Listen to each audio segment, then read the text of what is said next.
Amen. On va lire 2 Thessaloniciens 2, 3, 4. 2 Thessaloniciens 2, 3, 4. Est-ce qu'on peut le lire?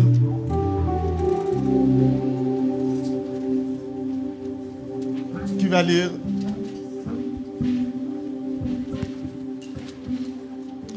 C'est là dans l'écran. On peut lire dans l'écran. C'est l'écran. Regarde, c'est ça dans l'écran. On peut lire. Bon, je vais lire. Que personne ne vous séduise d'aucune manière, car il faut que l'apostasie soit arrivée auparavant et qu'on ait vu paraître l'homme du péché, le fils de la perdition. 4.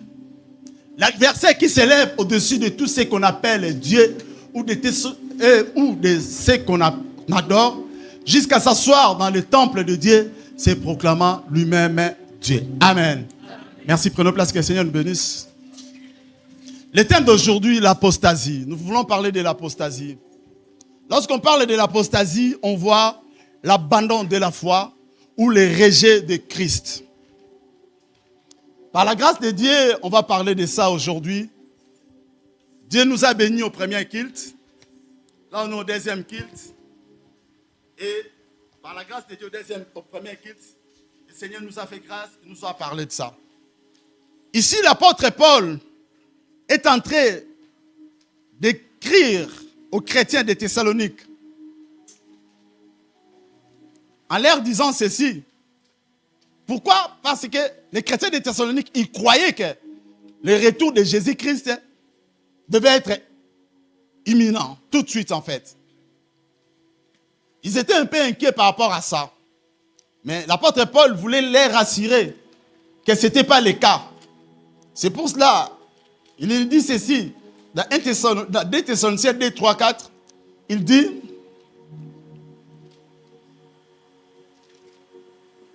que personne ne vous séduise. Dans d'autres versions, que personne ne vous trompe. Comme j'ai dit, le thème, c'est l'apostasie. L'apostasie, j'ai dit, c'est quoi? C'est quoi l'apostasie? J'ai dit quoi? C'est le rejet de Jésus-Christ. C'est l'abandon de la foi. Quelqu'un qui était chrétien, il ne veut plus. Il dit non, moi je ne veux plus être chrétien. Moi je ne veux plus Jésus. Moi je ne crois plus en Jésus. C'est ça l'apostasie.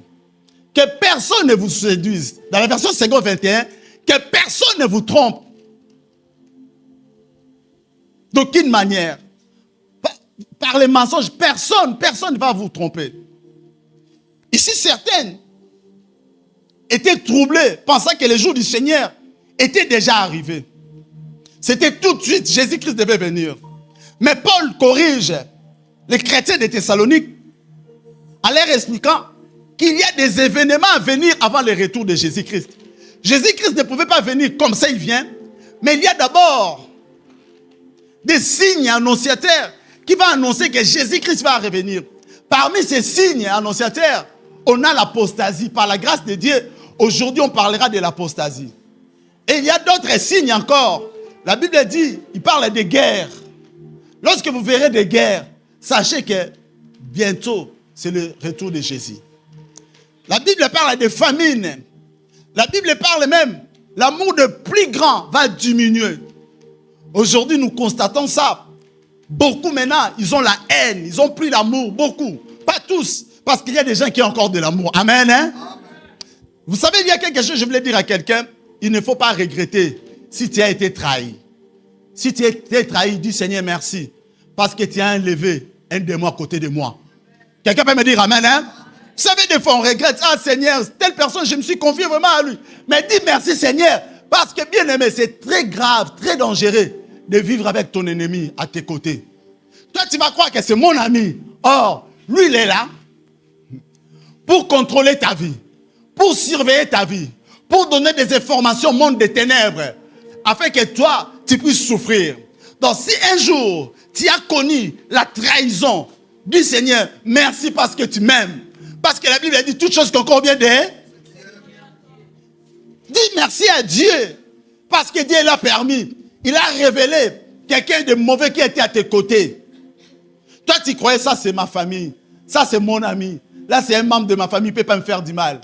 Mais si la personne te fait du mal, dis Seigneur, tu m'aimes. Ne regrette pas trop, bien-aimé. Et tant qu'être aimé, hein, avec nos désirs aussi, nos pensées, on peut dire, ah Seigneur, pourquoi ça? Mais ne regrette pas vraiment. Dis au moins merci Seigneur, parce que tu as révélé une mauvaise personne à mes côtés. Parce que bien aimé, lorsque tu as été trahi, fais très attention. Prends tes distances avec la personne. Vous savez, dans la vie, beaucoup ils sont morts à cause des sentiments. Il faut enlever les sentiments à mettre à côté. On n'a qu'une seule vie. Notre vie, ça sera au ciel. Mais ici, si tu meurs, attention, au moins qu'il y a un miracle exceptionnel, Dieu peut permettre pour ta résurrection. Il y a des choses, Dieu les permet. C'est tout simplement pour qu'on puisse découvrir des mauvaises personnes, qu'on puisse les mettre à côté. Mettre à côté une mauvaise personne, ce n'est pas un péché, c'est possible, c'est biblique, c'est autorisé. Quelqu'un peut dire amen, hein? C'est une chose, il ne faut pas avoir la haine de la personne. Parce que Dieu nous aime, nous demande de nous aimer les uns les autres. Ici, l'apôtre Paul corrige les chrétiens de Thessalonique en leur expliquant qu'il y aura des événements à venir avant le retour de Jésus. Donc, comme je disais, l'apostasie est l'un des signes annonciateurs du retour de Jésus-Christ. Il dit que personne ne vous séduise d'aucune manière. Paul met en garde contre de fausses doctrines, des spéculations sur la fin des temps. Vous savez, il y a une période où les gens ils disaient, vers l'année 2000, je ne sais pas, 2000, hein, Jésus va revenir. D'autres, ils ont vendu leurs affaires. Bien aimé. La Bible a dit, même Jésus lui-même, même les anges, personne ne connaît le jour où Jésus va revenir. Seule personne qui connaît le jour du retour de Jésus, c'est Dieu lui-même. Aucun pasteur, aucun prophète connaît la date que Jésus va revenir. C'est que nous savons, Jésus revient bientôt.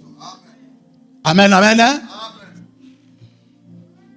Paul met en garde contre de fausses doctrines, contre des spéculations. Les gens qui disent que Jésus va venir à telle année, vends toutes tes affaires, ne les suivez pas. Mais seulement dans la tête, Jésus peut revenir. Même aujourd'hui, Jésus peut revenir aujourd'hui ou demain, on ne sait pas. Nous, le plus important, d'être prêts. S'il revient, on va au ciel avec lui. C'est ça qui compte. Personne ne va vous séduire. Ne laissez personne vous tromper. Parce que les antichrists, ils sont en train d'utiliser beaucoup de stratégies pour nous tromper, enfants de Dieu. Les diables, ils ne veulent pas mourir seuls dans le feu là-bas, dans l'enfer. Il veut amener plus du monde avec lui.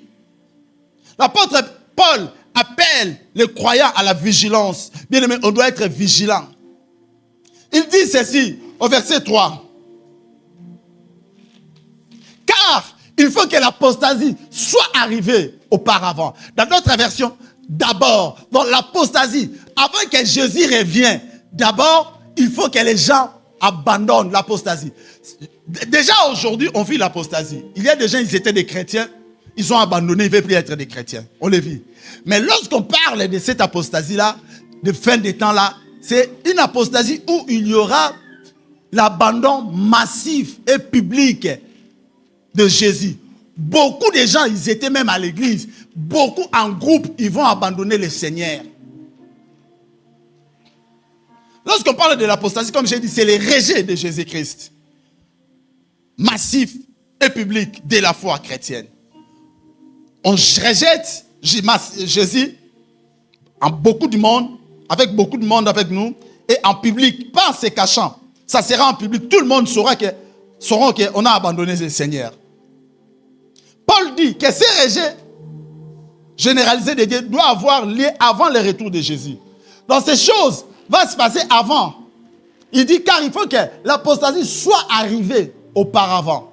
D'abord, si l'apostasie arrive, les gens rejettent Jésus, abandonnent Jésus, et qu'on ait vu paraître l'homme du péché, le fils de la perdition. Dans d'autres versions, on parle de l'impie. L'impie est l'antichrist. Si les gens abandonnent Jésus, après on verra l'homme du péché, l'impie, qui est l'antichrist. Paul décrit une figure maléfique à venir. Il fait allusion à l'antichrist. C'est une personne ou un système qui incarne le mal, qui incarne la rébellion. Lorsqu'on parle le fils de la perdition, c'est quelqu'un qui est déjà perdu. C'est quelqu'un qui son sort a été déjà scellé. Il finira par être détruit. Au verset 8 des Thessaloniciens, la Bible dit, « Et alors paraîtra l'impie, que le Seigneur Jésus, des Thessaloniciens, 2:8.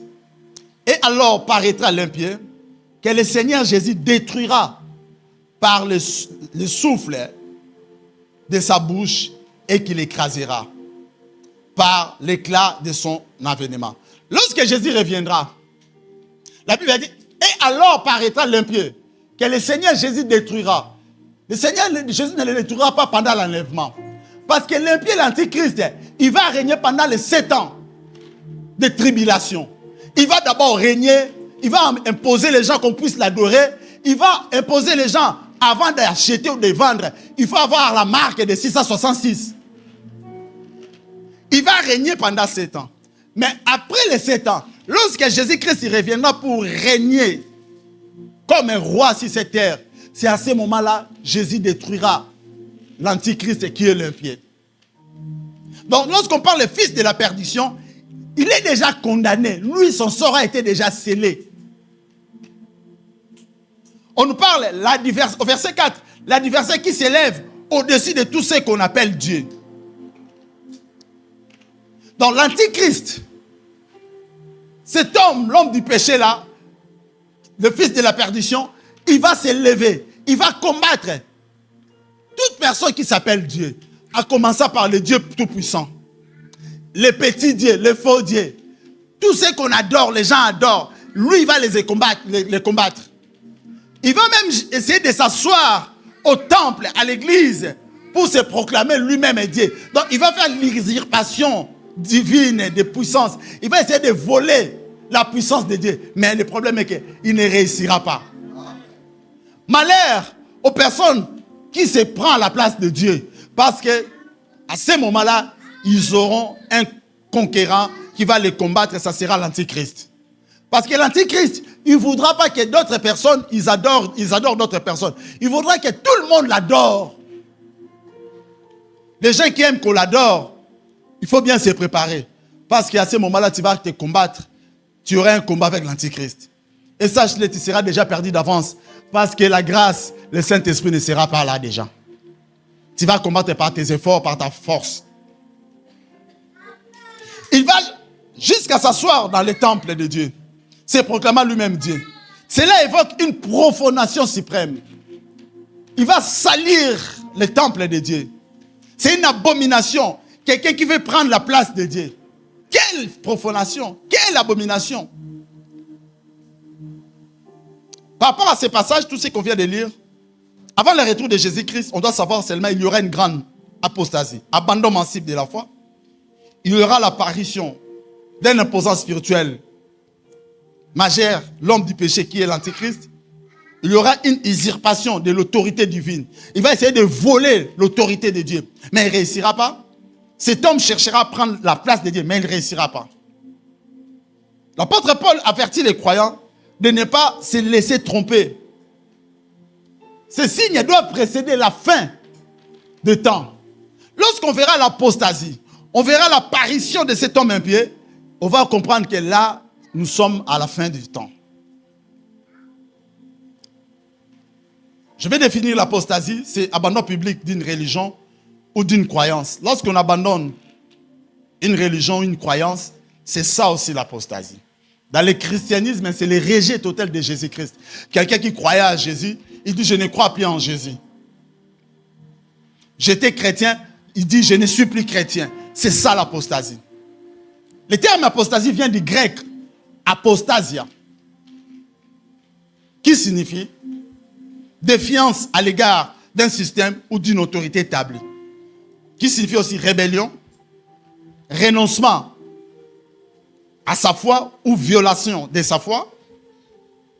Vous savez, l'apostasie menace le corps du Christ. C'est pour cela que nous devons être vigilants et fermes dans notre foi chrétienne. Bien-aimé, je voulais dire à quelqu'un, tu as fait un bon choix d'être chrétien. Il ne faut jamais regretter ça. Est-ce que tu peux me dire amen, hein? Répète ça à la personne qui est à ta droite, à ta gauche, tu as fait un bon choix d'être chrétien. Ne regrette jamais ça, bien-aimé. Nous sommes chrétiens jusqu'au retour de Jésus. On n'abandonnera pas Jésus. Jésus est tellement bon et tellement goût. Quelqu'un peut me dire amen, hein? Par rapport à l'apostasie, tous les chrétiens doivent impérativement comprendre 3 choses très importantes. 3 choses qui est très très importante. Première chose, comment reconnaître l'apostasie et ses défenseurs? Première chose, étant que chrétien, on doit connaître. Comment tu dois reconnaître? Ça, c'est l'apostasie et les personnes qui défendent l'apostasie. Les personnes que le diable utilise pour éloigner les enfants de Dieu au Seigneur. Deuxième chose, pourquoi elle est si dangereuse? Pourquoi l'apostasie est si dangereuse? Bien aimé, l'apostasie est si dangereuse.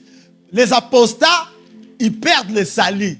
Il y a des gens qui disent, on ne peut pas perdre le salut. Moi, je vous dis non. On peut perdre le salut. Je vais vous expliquer. 1 Jean 5 et 12. Vous savez, la Bible dit quoi? 1 Jean 5 et 12. Je veux qu'on me lise ça. Est-ce qu'on peut le lire? Est-ce qu'il y a, je ne pense pas, les médias, ils ont ça. Mais on peut nous lire ça. 1 Jean 5, 12. La Bible dit quoi? Quelqu'un peut nous lire? Suivez bien, suivez bien. 1 Jean 5, 12. Celui qui a le Fils a la vie. Celui qui a le Fils a quoi? Hein? La vie. Après? Celui qui n'a pas le Fils de Dieu n'a pas la vie. Celui qui n'a pas le Fils de Dieu n'a pas la vie. On a la vie si on a Jésus. Si tu n'as pas Jésus, tu n'as pas la vie. Lorsqu'on parle de salut, le salut c'est quoi? Le salut c'est être sauvé. Si tu n'as pas Jésus, avant tu croyais en Jésus, maintenant tu ne crois plus en Jésus, tu vas de l'autre côté. Tu n'as plus la vie. Bien aimé, on peut perdre le salut. Quelqu'un peut dire amen, hein? Je te donne un verset. Si quelqu'un te dit on ne peut pas perdre le salut, je te donne ce verset-là. On n'a que la vie si on a Jésus. Donc, l'apostasie est très dangereuse. C'est ça. Celui qui a le Fils a la vie. Lorsqu'on parle de Fils là, n'hésitez pas ou n'oubliez pas. Ce n'est pas le Fils humain là, hein, biologique là. C'est le Fils là, c'est Jésus. Est-ce que tu peux dire amen, hein? Celui qui n'a pas le Fils de Dieu n'a pas la vie. On n'a que la vie si on a Jésus. Troisième chose, comment la vaincre? Comment vaincre l'apostasie? J'ai dit, par rapport à l'apostasie, tous les chrétiens doivent impérativement comprendre 3 choses importantes. Première chose, comment la reconnaître? Donc, comment reconnaître l'apostasie et ses défenseurs? Les défenseurs, les enseignants, les personnes que le diable utilise pour séparer les enfants de Dieu avec Jésus. Deuxième chose, j'ai dit, pourquoi elle est si dangereuse? Troisième chose, j'ai dit, comment la vaincre? Parce que tu peux connaître, c'est l'apostasie, mais comment tu peux vaincre? On va commencer d'abord, comment reconnaître l'apostasie? Premièrement, l'éloignement de la saine doctrine au profit de la fausse doctrine. Pour connaître l'apostasie, tu verras la personne avant aimer la saine doctrine. Maintenant, il ne veut plus la saine doctrine, il veut la fausse doctrine. La saine doctrine, c'est quoi? La saine doctrine est la feuille de route de Dieu pour la vie chrétienne et la vie de l'Église. Lorsqu'on parle de la saine doctrine, c'est tout simplement les enseignements justes, les enseignements révélés par Dieu. En bref, c'est un enseignement juste de la grâce de Dieu. C'est ça la saine doctrine. Et la fausse doctrine, c'est quoi? C'est un enseignement sans aucune base biblique. Comme je disais le matin, cette semaine, je suivais un homme de Dieu en plein culte à l'église. Il demande à l'église, vous venez à l'église pour qui? Mais moi aussi, je vous pose la question maintenant. Église de Dieu, vous venez à l'église pour qui? Je n'ai pas bien entendu. Pour qui? Pour Dieu, pour Jésus. Merci. Le pasteur, là, dans son église, les membres, les bien-aimés, ils ont répondu, on vient pour Dieu. Il a dit non, vous ne venez pas pour Dieu. Il a pris le micro, il a posé le micro. Il est resté quelque temps. Il dit, si vous venez pour Dieu, Dieu descend pour prêcher. Ah. Dieu ne descendait pas pour prêcher. Il dit, peut-être Dieu, il dort. Après, il dit la réponse pour lui. Les gens, ils viennent à l'église pour écouter l'homme de Dieu. Non, ce n'est pas vrai. Bien aimé, on vient à l'église pour Dieu. Amen. On ne vient pas à l'église pour écouter l'homme de Dieu. Bien aimé, vous savez, Dieu peut nous parler même au travers de l'adoration. Pendant qu'on adore, Dieu peut te parler. Pendant qu'un bien-aimé, il fait la modération ici, il peut faire sortir une parole. Toi, tu es aussi béni, Dieu te parle. Dieu ne nous parle pas seulement au travers des hommes de Dieu. Non, c'est faux. Bien-aimé, on vient à l'église pour Dieu. Quelqu'un peut dire amen, hein? Amen. Personne te dise au contraire, bien-aimé. On ne vient pas à l'église pour les pasteurs de l'église. Bon, les jours où le pasteur de l'église il sera malade, on ne viendra pas. Nous, on vient pour Dieu. Parce qu'aucun jour, notre Dieu sera malade. Quelqu'un peut dire amen, hein? Amen, amen, amen. Dans son palais, tout s'écrit. Bien-aimé, tu viens à l'église pour Dieu. Le jour où on viendra te prêcher ici, tu viens à l'église pour les pasteurs de l'église. Bien-aimé, surtout dans cette église, ne viens plus. Parce que là, tu fais l'idolâtrie. Dieu ne partage pas sa gloire avec un homme. Dieu ne partage pas sa gloire avec un homme. Dans cette église, nous, c'est Jésus, pas un pasteur. Déjà, s'il dit, vous venez à l'église pour les pasteurs. Les pasteurs, ils peuvent avoir des erreurs. Les pasteurs, là, ils peuvent peut-être commettre des péchés aussi. Nous, on ne peut pas venir pour les pasteurs à l'église. Vous savez, moi, ça m'est arrivé de ne pas être là. J'étais invité quelque part, je suis parti prêcher. Mais l'église était là, fonctionnait, marchait, très bien même. Pourquoi? Pour dire quoi? Nous, ici, c'est Jésus. On vient ici pour Jésus. Les pasteurs de l'église, soient là ou pas, on sera, vous, l'église sera là. C'est pour cela, moi, sincèrement, je ne m'inquiète pas. Je peux vraiment aller prendre même une année sabbatique. Je vais aux États-Unis, me reposer là-bas. Je sais que la grâce sera là. Vous savez pourquoi la grâce sera là? Parce que il y a déjà des personnes bien formées qui sont là. Ils feront des choses mieux que même moi.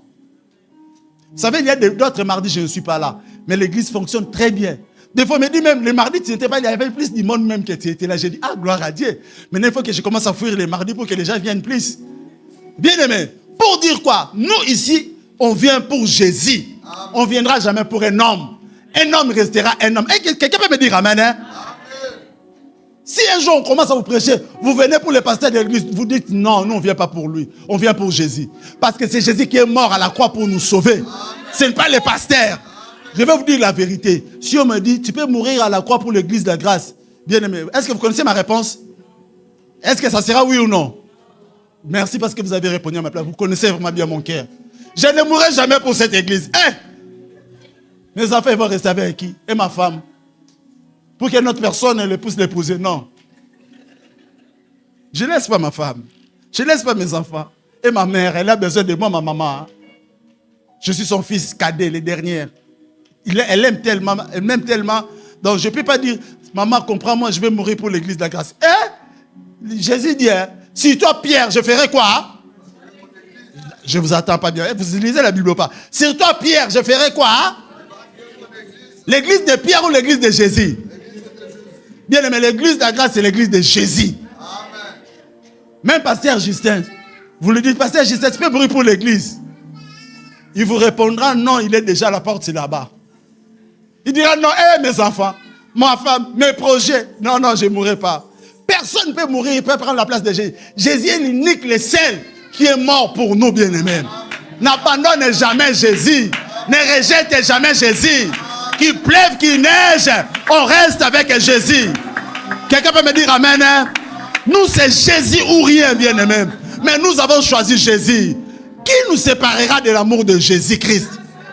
Ni la souffrance. Bien-aimé, je préfère manquer, mais je ne laisserai pas Jésus.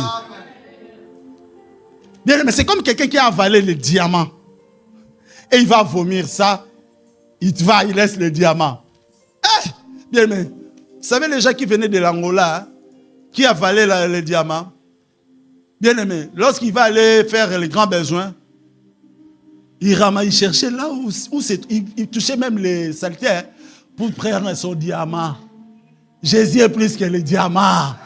Il a de la valeur plus que le diamant. Bien-aimé, tu as fait un bon choix d'être chrétien. Ne le regrette pas, ne le regrette pas. On va lire vite 2 Timothée 4:3. Timothée 4:3, je lis au nom de Jésus-Christ.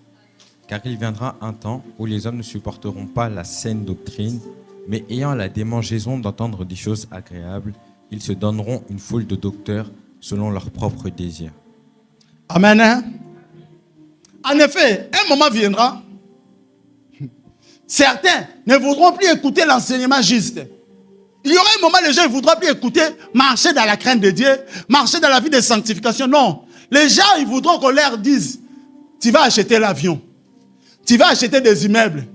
La part de Dieu et les magasins qui sont dedans, ça sera à toi. Mais lorsqu'on leur dira, marcher dans la crainte de Dieu, les gens ne voudront pas. Les gens, ils vont choisir des prédications. Si on dit, tu seras béni, c'est les prédications que les gens vont aimer. Mais lorsqu'on dit, rechercher la paix avec tous et la sanctification, les gens ne voudront pas ça. La Bible dit, ils suivront plutôt leurs désirs. Les gens vont suivre leurs désirs. Ils feront appel à une foule de maîtres, des enseignants, qui leur diront ce qu'ils ont envie d'entendre. Bien aimé, les gens, ils vont vous appeler les gens. Ils auront, ayant la démangeaison, le désir d'attendre des choses agréables. Les gens vont écouter ce qui leur plaise, dire que tu es béni, tu es comme ça. Non. Mais lorsqu'on dira marchons dans la crainte de Dieu, ils ne vont pas aimer ça. Bien aimé, Église de la Grâce, je voulais vous dire, acceptez, lorsque vous venez ici, qu'on vous prêche, c'est que Dieu nous met à cœur de vous dire. Quelqu'un peut dire amen, hein? Amen. La vérité restera la vérité. Vous connaîtrez la vérité fera quoi? Deuxième chose, on est en train de dire comment la reconnaître. Elle, donc, l'apostasie et ses défenseurs. La renonciation totale à la foi chrétienne. Beaucoup, ils vont se renoncer. Ils vont abandonner Jésus, rejeter Jésus. La renonciation totale à la foi chrétienne qui mène à abandonner Jésus-Christ. Hébreux 3.12. La Bible dit quoi, Hébreux 3.12? Hébreux 3.12. Prenez garde, frères, que quelqu'un de vous n'ait un cœur mauvais et incrédule au point de se détourner du Dieu vivant. Dans ma version parole de vie, frères et sœurs, attention. Parmi vous, personne ne doit avoir un cœur mauvais qui ne croit pas. Donc parmi nous, personne ne doit avoir un cœur mauvais qui ne croit pas. Un cœur incrédule, un cœur qui ne croit pas. Au point de se détourner du Dieu vivant. Toi, avant, tu croyais en Jésus. Tout d'un coup, tu es devenu mauvais. Tu as eu un cœur incrédule pour dire que je ne crois plus en Jésus. J'abandonne Jésus. Faisons très attention, bien-aimés. Parmi vous, personne ne doit avoir un cœur mauvais. Bien-aimés, on doit croire en Jésus jusqu'à son retour. N'ayez pas ce cœur mauvais d'abandonner Jésus, de rejeter Jésus. Troisième chose, on va aller vite. Les faux enseignements. Les faux enseignants avec leurs faux enseignements. Les faux enseignants avec leurs faux enseignements. Comment reconnaître l'apostasie? Par les faux enseignants et leurs enseignements. Les gens, comme je vous avais donné un témoignage, un jour on a écouté un témoignage, il y a un frère qui prêchait une sœur sur 1 Jean 5.12. C'est lui qui a le fils à la vie. Le frère, il demande à la sœur, tu as un enfant? Non. Pour avoir la vie, il faut avoir... Pour avoir la vie, il faut avoir un fils. Maintenant, la sœur aussi, comme elle ne connaissait pas bien, est-ce qu'on peut me remettre ça, 1 Jean 5.12? Suivez bien, regardez. Merci. Merci, sœur Victoria, que Dieu te bénisse, c'est rapide, c'est bien. Suivez ici. La Bible dit, celui qui a quoi? A quoi? Celui qui n'a pas le fils de qui? N'a pas. Lorsque tu lis la Bible, bien-aimé, ne lis pas seulement première partie. Lis tout, lis tout. Première partie, celui qui a le fils, il ne donne pas de précision. Mais dans la deuxième partie, partie B, on donne la précision. Le fils de qui? Le fils de Dieu, c'est le fils biologique. Le frère là, il a mis la sœur enceinte. Pourquoi? Parce qu'il lui a dit, pour avoir la vie, il faut avoir un fils. Bien aimé, on ne peut pas avoir des enfants en dehors du mariage. Les enfants, on doit les avoir dans les mariages. Si tu vas dans une église, le pasteur te dit, pour avoir la vie, tu dois avoir des enfants avec moi. Bien aimé, il faut appeler d'abord la police. Tu le dénonces, et tu quittes l'église là. Bien aimé, pour nos vies, il ne faut pas jouer. Quelqu'un peut dire amen, hein? Amen, amen. Hein? Tu viens dans l'église la grâce, le pasteur de l'église dit que je suis, ou pasteur Justin, ça n'arrivera jamais au nom de Jésus déjà. Pour avoir la vie, il faut avoir des enfants avec moi. Dis, attends. Tu appelles la police, tu appelles les responsables qui travaillent avec, tu lui dénonces, et puis quitter l'église là. Bien aimé, il y a des choses, tu peux dire, il était envoûté. Oh, bien aimé, il ne faut pas permettre les bêtises. Il faut être strict dans les choses de Dieu. Parce qu'il y a des choses, tu peux dire non, ce n'est pas grave, il a la chair est faible. Non, il n'a pas seulement la chair, mais il est impudique.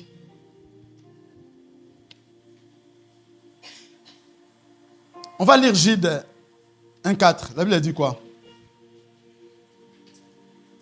Jude 1,4. Car il s'est glissé parmi vous certains hommes dont la condamnation est écrite depuis longtemps.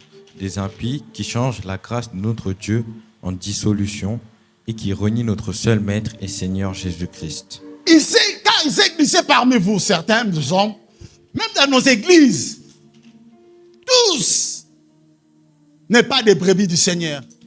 Il y a aussi des loups parmi nous. Ils sont là, ils ont un objectif, ils ont une mission pour détruire les enfants de Dieu. Car il s'est glissé parmi vous certains hommes, de mauvaises personnes, dont la condamnation est écrite depuis longtemps. Ils sont déjà condamnés, ce sont des fils de perdition, des impies. Les impies là, c'est des antichrists qui changent la grâce de notre Dieu en dissolution. Ils tordent la bonne nouvelle en débauche et ils transforment la parole de Dieu. Et qui nie notre seul maître est Jésus-Christ et Seigneur. Il nie que Jésus est le seul maître. Il nie que Jésus-Christ est Dieu. Et il va te mentir. Il va utiliser la Bible. Il va dire que, tu vois, dans la Bible, un homme il peut avoir plusieurs femmes. Il te donne des exemples de personnes qui avaient plusieurs femmes, comme Salomon. Bien aimé, gérer déjà une seule femme, c'est du boulot difficile. Et 2, 3, 4, 5. Oh! Vous savez, une femme égale une charge. Hein? Une femme égale charge. Il faut prendre soin. Il faut s'en occuper bien. Comme il y a une sœur qui me disait un jour, la sœur, elle fait des affaires. Hein? Elle me dit, malgré les affaires qu'elle fait, malgré de l'argent qu'elle a, elle veut toujours l'argent de l'homme. Elles sont bien pour qu'il faut bouffer l'argent de l'homme. Elle a raison. Bien aimé, avoir une femme déjà, c'est des problèmes, c'est des charges. Et tu en as 10. Avec les SMIC, tu vas aller, CTLM, tu prêtes de l'argent. Dans ta banque, tu prêtes de l'argent. Tu vas prêter par-ci, par-là. La femme, ça se traite une femme. Hein. Une femme, elle est flair. Hein. Une femme, ça ne se dit pas seulement je t'aime dans la bouche. Ça doit sortir. Je t'aime avec des actions. Quelqu'un peut me dire amen, hein? Être femme, c'est une grâce, hein? Parce que même si elle a l'argent de l'homme doit sortir. Je me rappelle la fois dernière, la voiture de mon épouse, ça lui dérangeait. Il me dit, papa, cette voiture, ça ne va pas. Là où j'étais, la tête, ça me bougeait. J'aurais l'argent où pour acheter l'argent de une voiture à cette femme? J'aurais l'argent où? Je m'inquiète. Jusqu'à maintenant, j'ai besoin que mon épouse change la voiture. Mais peut-être ma mère là-bas, elle marche à pied. Les femmes, vous êtes graves, les femmes. Ma mère, elle marche à pied, mais pour ma femme, je dois m'inquiéter pour changer sa voiture. Et puis, ils n'aiment pas de vieilles voitures, des choses bien toujours. J'aurais ça où? Et pitié de moi. Les femmes, vous êtes graves, hein? Mais vous êtes bénis. Avoir une bonne femme, c'est une bénédiction. Vous savez bien, mais si Dieu te met une bonne femme, il va t'amener à ta destinée. Si Dieu te fait grâce d'avoir une femme bien, garde cette femme-là. Ne joue pas. Ne dis pas si tu vas avec une autre personne bien aimée. Garde celle que Dieu t'a donnée. Tu ne sais pas ce qui viendra après. Il va te donner mal à la tête, tu finiras par AVC. Et nous, on viendra en héros là-bas vers Mère Enfant pour commencer à faire des prières. Et tu finiras par maison de repos pour les traitements, tout. Vers Saint-Genis-Laval là-bas. Comment la vaincre? On va aller vite. Il me reste 10 minutes à 15 minutes. Il ne faut pas écouter ou lire un autre évangile à part la Sainte Doctrine. Pour vaincre l'apostasie, tu peux peux pas écouter tous les enseignements. Non. Tu ne peux pas lire tout l'évangile. Non. À part la sainte doctrine, les autres enseignements, il ne faut pas lire. On va lire vite, Galates 1:8. Galates 1:8, mais quand nous-mêmes, quand un ange du ciel annoncerait un autre évangile que celui que nous avons prêché, qu'il soit anathème. Mais, quand nous-mêmes, quand un ange du ciel annoncerait un autre évangile, que celui que nous avons prêché, qu'il soit anathème, qu'il soit rejeté par Dieu. Donc, ici, l'apôtre Paul dit ceci aux chrétiens de Galates. Nous avons déjà annoncé la bonne nouvelle. On vous a prêché déjà. Eh bien, si quelqu'un même nous, qu'on vous a prêché la parole, ou un ange qui vient du ciel, il dit que c'est Dieu qui m'a envoyé. Il vous prêche, il vous annonce une bonne nouvelle différente, une autre bonne nouvelle. Il ne faut pas les écouter. Il faut, sachez-les, qu'ils soient rejetés par Dieu. Exemple, moi je vous prêche, Jésus est Dieu. Quelques années après, je reviens, je vous dis, Jésus n'est pas Dieu. Il ne faut pas m'écouter. Il faut rejeter. Il faut dire, Seigneur, rejette-lui. Il ne faut pas m'écouter. Bien-aimé, Jésus est Dieu et il restera Dieu. Si quelqu'un vient vous annoncer un autre évangile, il faut dire non. C'est que toi, tu as lu dans la Bible. Si on t'a dit, il ne faut pas prendre la femme d'autrui, tu as lu ça dans la Bible, ne touche pas la femme d'autrui. Si quelqu'un d'autre vient, il te dit, tu peux toucher la femme d'autrui, il faut dire non, sois rejeté par Dieu. Si Dieu t'a rejeté, moi, je ferai quoi? Je ferai comme Dieu a fait, non? Je te rejetterai aussi. Même si ça vient d'un ange, il vient dire, je viens de la part de Dieu. N'oubliez pas, l'ange des ténèbres se déguise à l'ange de lumière. Deuxième chose, comment la vaincre? Il faut être prudent. Bien, mais il faut être prudent dans la vie. La Bible dit, quand la prudence fait défaut, le peuple tombe. Lorsqu'on n'est plus prudent, on risque de tomber. On va lire vite 2 Pierre 3,17. 2 Pierre 3,17. Voici donc, bien-aimés qui êtes avertis, mettez-vous sur vos gardes, de peur qu'entraînés par l'égarement des impies, vous ne veniez à déchoir de votre fermeté. Dans la version Parole de vie. Mais vous, amis très chers, maintenant, je vous ai prévenu. Faites donc attention. Ne vous laissez pas tromper par des erreurs des ennemis de Dieu. Ainsi, vous pourrez rester solide dans la foi. On doit faire très attention. Il nous a prévenus de ne pas se laisser être trompé, séduit par les erreurs, par les impies, par les antichrists, par les gens qui veulent nous séparer de Jésus. On doit faire très attention. Mais par contre, on doit rester solide dans la foi. Il faut être prudent. On va lire à la maison 1 Jean 2,19. La Bible dit, ils étaient parmi nous, mais ils n'étaient pas des nôtres.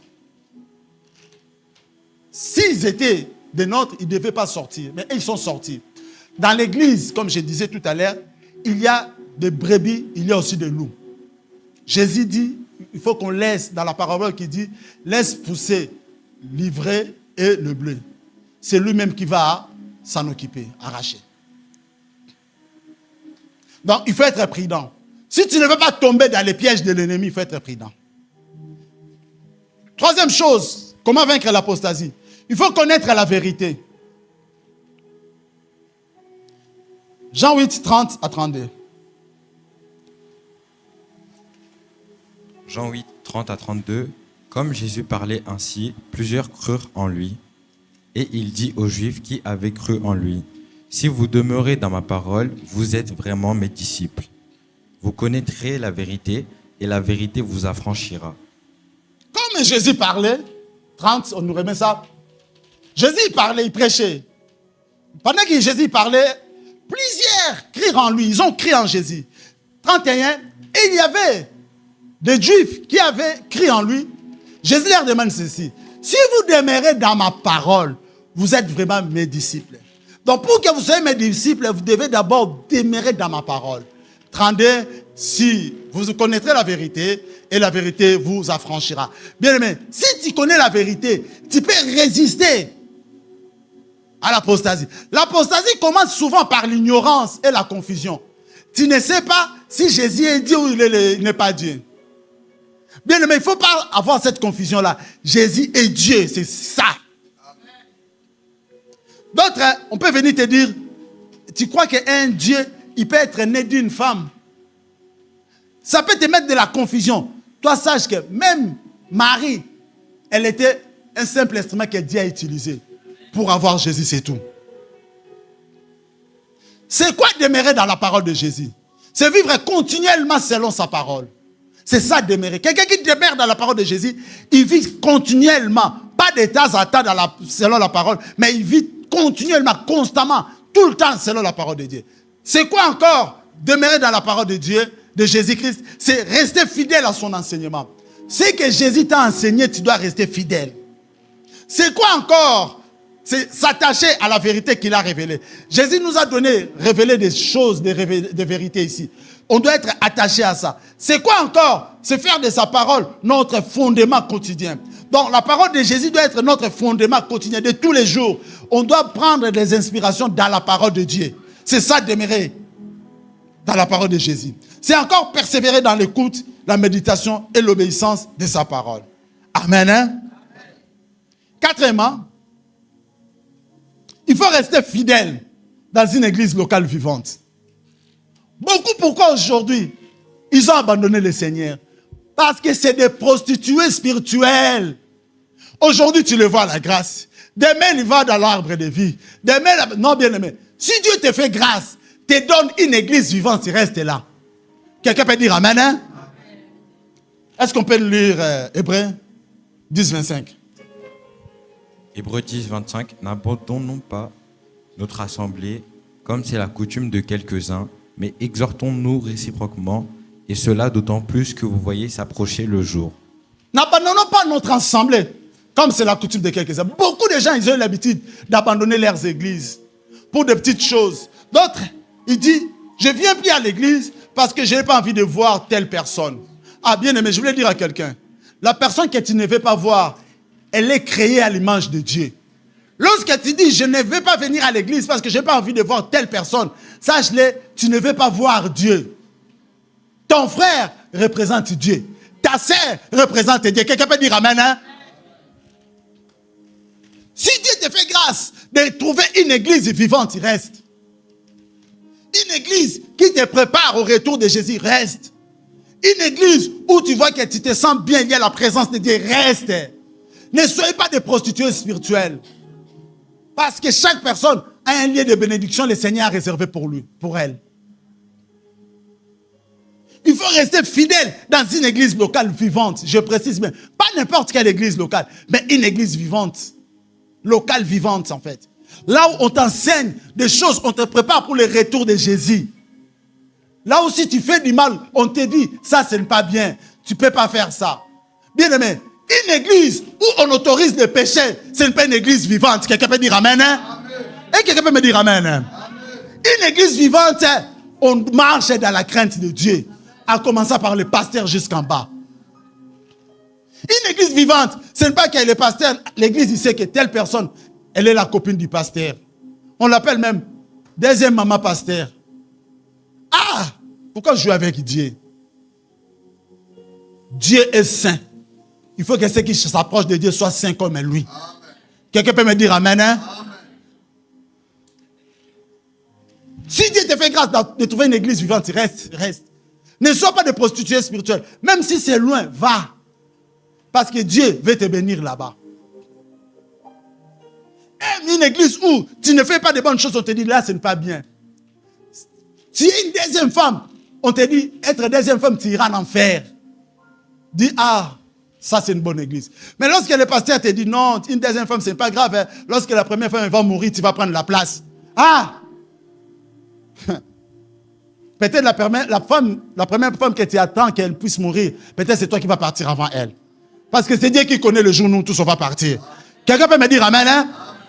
Tellement tu donnes bien ta dîme, tu aides l'église, tu donnes de l'argent, le pasteur commence à te dire, c'est pas grave, ma soeur prie, tu peux, il te donne même la place. Tu vois Vachi était la femme d'Assyrus, hein?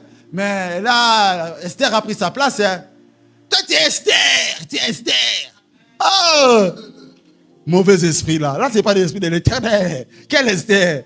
Le chef d'Esther, c'est différent, bien-aimé. Au lieu de laisser la sœur de vivre dans le péché, si Jésus revient, il va en enfer.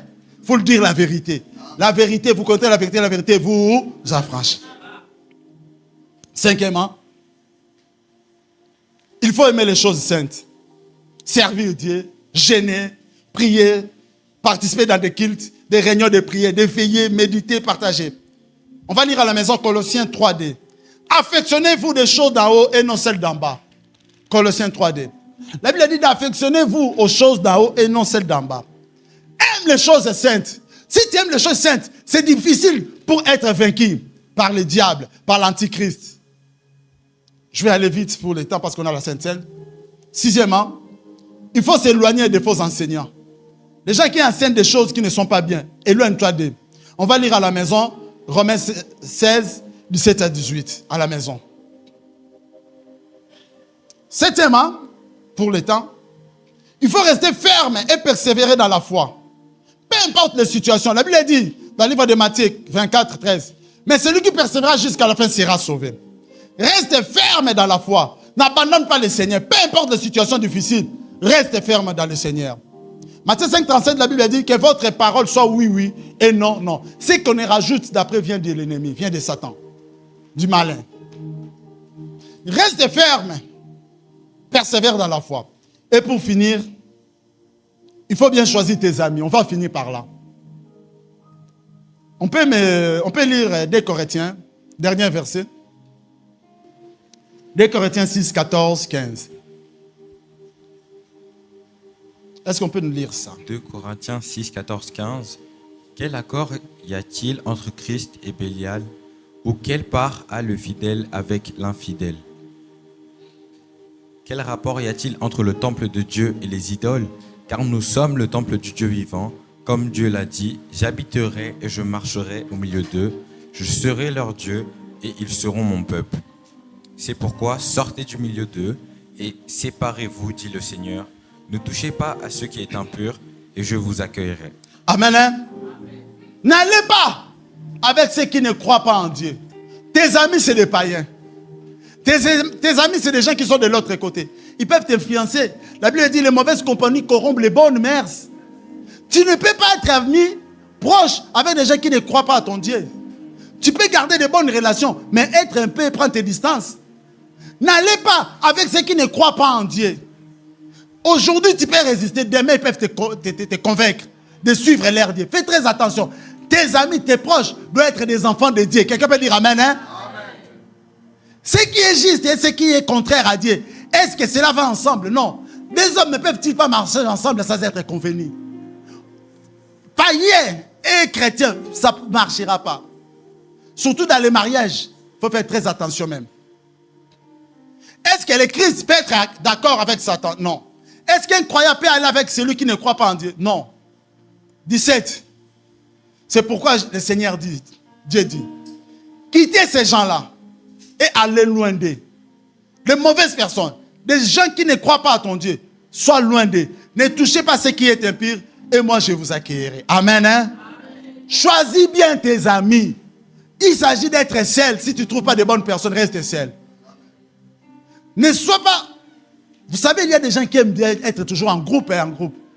Être en groupe, c'est plus de problèmes. Mais je ne t'ai pas dit d'être seul aussi non plus. Parce qu'il y a des gens aussi qui... Non, ne sois pas aussi seul. Si tu trouves de bonnes personnes, sois avec de bonnes personnes. Mais si tu ne trouves pas, il ne faut pas forcer l'amour. Il ne faut pas forcer non plus l'amitié. Surtout si quelqu'un montre et t'aime pas, sois loin d'elle. Et quelqu'un peut me dire Amen, hein? Ne force pas, bien aimé, tu mourras pour rien. Tu vas mal, lui, là, il m'aime pas. Mais toi, sœur à Christ, frère à Christ, tu mourras, bien aimé. Il t'aime pas, il t'aime pas. Lui, il t'aime pas. Mais il y a quelqu'un qui t'aime plus que lui. Il s'appelle Jésus-Christ de Nazareth. Vous savez, je suivais un homme de Dieu, il dit, il y a des gens qui prêchent des choses, vraiment, c'est bizarre. Hein? Il dit, hein, si tu es seul avec Dieu, sache-le, tu es vraiment seul. Ah, je dis, mais comment ça? Il dit, parce que Dieu dit à Abraham, Adam était avec Dieu déjà. Mais il dit, ce n'est pas bon pour l'homme qui soit seul. Ah, Mais ça n'a rien à voir. Mais si tu es avec Dieu, c'est majorité même du monde, bien aimé. Mais je n'ai pas compris. J'ai dit, il y a des prédications, maintenant on va écouter. Hein.